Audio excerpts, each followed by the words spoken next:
vamos a leer, ya para terminar con este ciclo de realismo, a otro ruso que se llama Anton Chekhov. A él lo conocen como el maestro del cuento moderno, porque igual que el que leímos, el mexicano que leímos antes, Campos, también él era médico, ¿no? Anton Chekhov era doctor, y en la ciudad iba de casa en casa a curar gente, y era muy chismoso, o sea, le encantaba que le contaran chismes, y muchos de esos chismes pues se volvieron cuentos. Sus cuentos son sencillos, o sea, son cortitos, con mucho sentido del humor. Y pues bueno, sin más ni más, vamos a leer un cuento que se llama Un lindo sermón. En el siglo V, del mismo modo que hoy en día, el sol salía todas las mañanas y se ocultaba todas las tardes. Cuando sus primeros rayos besaban las plantas cubiertas de rocío, la tierra revivía, el aire se llenaba de regocijo y de esperanza. De noche esta misma tierra enmudecía y se hundía en la oscuridad. Los días y las noches se parecían los unos a los otros.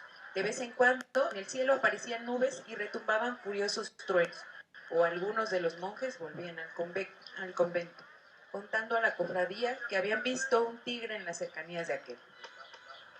Los monjes trabajaban y rezaban, mientras su viejo prior tocaba el órgano, hacía versos en latín y componía obras musicales. Este maravilloso anciano poseía un don poco común. Tocaba el órgano con tal arte y maestría que llegaba a hacer llorar hasta a los monjes más viejos y medio sordos por la edad. Aún hablando de cosas vulgares, por ejemplo, de los animales o de los árboles, solía conmover a sus oyentes. Cuando se enojaba o se alegraba, cuando hablaba acerca de algo horrible o sublime, todo su ser se transformaba bajo la influencia de una fuerte emoción. Sus ojos se llenaban de lágrimas, su rostro se encendía, su voz vibraba. En semejantes momentos, el poder que ejercía el prior sobre sus monjes era infinito. Si les hubiera ordenado que se arrojasen al mar, hubieran cumplido su voluntad sin vacilar un solo momento. Pasaban decenas de años y ni un alma humana aparecía en los alrededores del monasterio, separado del resto del mundo por un desierto, casi imposible de atravesar. ¿Cuál no sería el asombro de los monjes al oír una noche llamar a la puerta del convento?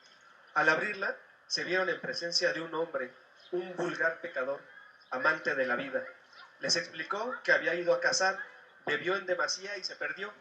Antes de pedir la bendición al prior, el forastero reclamó vino y comida. Una vez satisfecho de su hambre y sed, echó a los monjes una mirada impregnada de amargura y de sorna y les dijo: según parece, ustedes se pasan la vida sin hacer nada, comiendo y bebiendo. ¿Acaso es este el modo de salvar el alma? Mientras ustedes viven aquí en plena tranquilidad, soñando con la salvación de sus almas, sus prójimos se debaten y luchan en medio de la depravación y van al infierno. Fíjense en lo que pasa en los grandes centros de población. Unos mueren de hambre, mientras que otros, poseedores de excesivas riquezas, se hunden en la perversión y perecen. Ninguno de ellos conoce la fe ni la verdad. ¿Quiénes son los que necesitan salvar sus almas y recordar el indispensable nombre de Dios? Por ventura, nuestro Señor depositó en ustedes su misericordia y les dio la fe para que se lleven a la vida holgada sin preocuparse de la salvación de la humanidad. Las palabras impertinentes y agresivas del ebrio ejercieron una gran influencia sobre el ánimo del prior. Al oírlas, este palideció y se dirigió a los monjes diciéndoles: hermanos, el hombre tiene razón. Es cierto que mientras la infeliz humanidad, debido a su ignorancia y su debilidad, perece en la depravación, presa de todos los pecados y del ateísmo, nosotros no nos interesamos en ella. Deberíamos acudir a su ayuda y hacerle recordar la palabra santa de Dios, la santa palabra de Dios, olvidada desde hace mucho. Lleno de entusiasmo, el anciano tomó su báculo, se despidió de la cofradía y se encaminó a la ciudad. Pasó un mes, luego otro, y el Santo Padre no volvía. Por fin, transcurrido el tercer mes después de la partida del prior, los monjes oyeron los golpes familiares de su báculo. Apresuráronse a recibirlo y lo acosaron a preguntas, pero, por toda respuesta, el anciano rompió a llorar. Los monjes lo acompañaron en su llanto, aunque sin saber su causa. Notaron que su prior había adelgazado y envejecido mucho y que su rostro reflejaba honda pena. Preguntáronle la causa de su pesar y congoja, pero el anciano se encerró en su celda sin contestarles nada. Pasó 7 días sin comer ni beber, llorando continuamente y dejando sin respuesta todos los ruegos de los monjes. Por fin salió de su voluntario encierro y, rodeado en el acto por la cofradía, empezó a narrar lo que había sucedido durante su larga ausencia. Mientras describía su viaje desde el convento hasta la ciudad, su voz era serena y sus ojos sonrientes. Por el camino, decía, escuchaba las canciones de los pájaros y el gorjeo de los arroyos que llenaban su alma de dulce esperanza y de regocijo. Se sentía héroe, semejante a un guerrero que va al combate, confiado y seguro de la victoria. Caminando componía versos y se entregaba a los sueños de esta suerte. Sin darse cuenta, llegó al término de su viaje. Cuando el anciano empezó a hablar de la ciudad y de sus habitantes, sus ojos se encendieron de ira y su voz endureció. En su vida había visto nada semejante y ni siquiera podía imaginarse que existiera. Solo ahora había comprendido toda la infinita hermosura del mal y toda la debilidad y la misericordia de los hombres. Dio la casualidad que la primera casa en que penetró el prior al llegar a la ciudad fue un antro de alegría. Unos cuantos hombres ricamente ataviados comían y bebían vino. Todos estaban ebrios y cantaban y gritaban a voz en cuello palabras soeces y repugnantes. Libres, fuertes, felices, no temían a Dios ni al diablo ni a la muerte.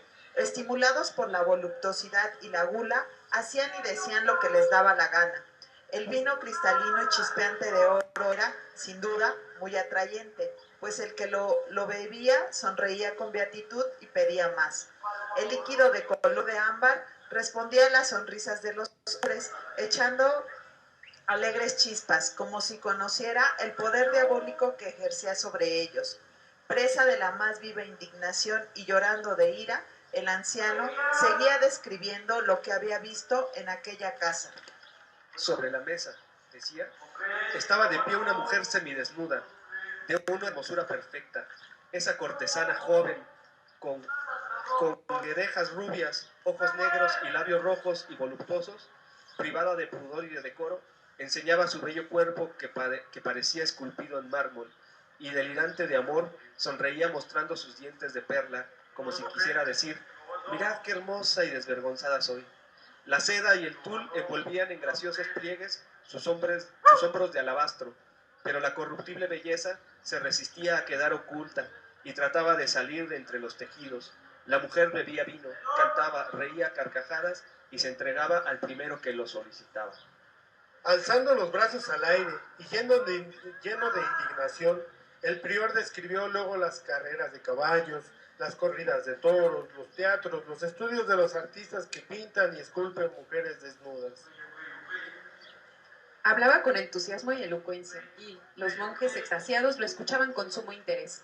Después de haber descrito todas las seducciones de que era capaz el diablo, la hermosura del mal y la atrayente gracia y detestable y repugnante cuerpo de mujer, el anciano echó su maldición a todo aquello y volvió a encerrarse en su celda. Cuando salió de esa al día siguiente, no encontró a otro monje en el convento. Todos habían huido a la ciudad.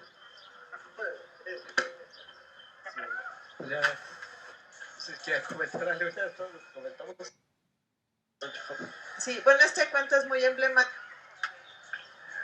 A diferencia de los otros cuentos que habíamos visto y que tenían como este corte de que la ciudad era mala y todo esto y toda esa transformación había traído problemáticas, personas que lo ven desde otro entorno. Esta visión de lo que les cuenta el anciano a los monjes, pues que hace que ellos quieran ir a conocer, ¿no? También la ciudad se vuelve como un objeto de curiosidad, por un lado, y por otro lado, pues también tenía sus encantos, ¿no? Entonces, también había gente que migraba a la ciudad buscando estas cosas, tal vez que alimentaban un poco la carnalidad, entre algunas cosas, por lo que se cuenta, pero por otra también eran parte de un contexto nuevo, ¿no? Que siempre da curiosidad. Y pues Chekhov, a diferencia de los otros que leímos, incluso de muchos otros autores realistas, da esa visión un tanto diferente respecto a la ciudad.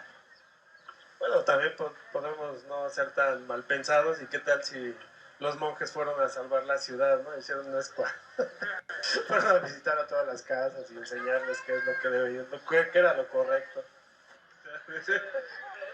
O sea, es como la doble moral, ¿no? Es un poco, se burla, ¿no? De eso. O sea, porque dicen, ay, había una mujer desnuda. Se espantan, ¿no? De la desnudez, y al final todos los monjes allá. Pues sí, es un poco. Pues está divertido y bueno, no todo el realismo exactamente es tan serio, ¿no? Tan lleno de cosas psicológicas, entonces está bueno.